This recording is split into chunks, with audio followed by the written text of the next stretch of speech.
time when I saw myself, a floodlit figure on the stage, the Metropolitan Opera, the Daily Critic's latest rage. But my voice went through a change about the same time as my skin. Now the upper octave's gone and what is left is getting off within.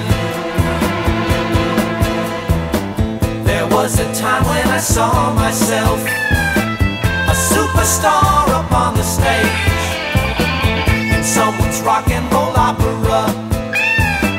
But then my throat began to rage, and I wound up working nights with afternoons when I'm awake. So I watch the daily dramas as my life becomes a coffee break.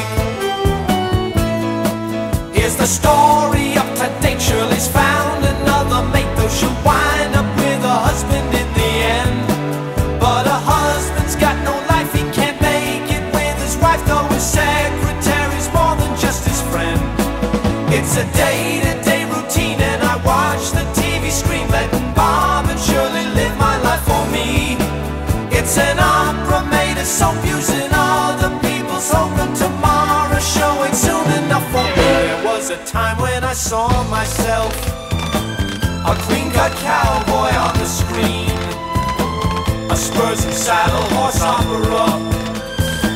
But that's a long forgotten dream.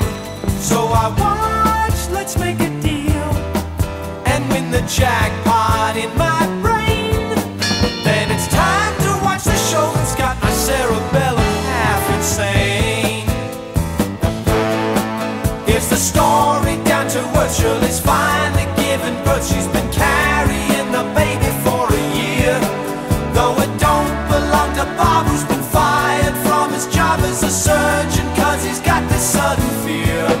He can't stand the sight of blood. Meanwhile Shirley's mad at Judd, who's the father of the kid, but he won't give.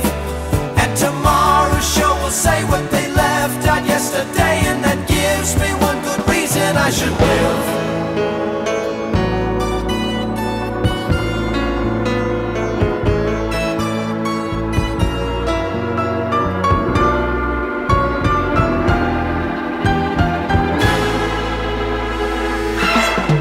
Here's the story in a shell. Bobby's mind is shot to hell, cause he can't recall his name or how he feels. He's a lost amnesiac while his wife is in the back of a station wagon, notching up her heels.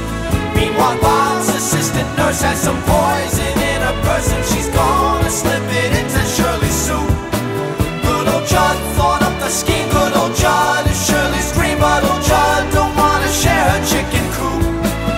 The nurse would like to keep Shirley's body 6 feet deep in a grave adjacent to the bawling sea, for she sees herself as wife to poor Bob, who's found a life as a farmer since he lost his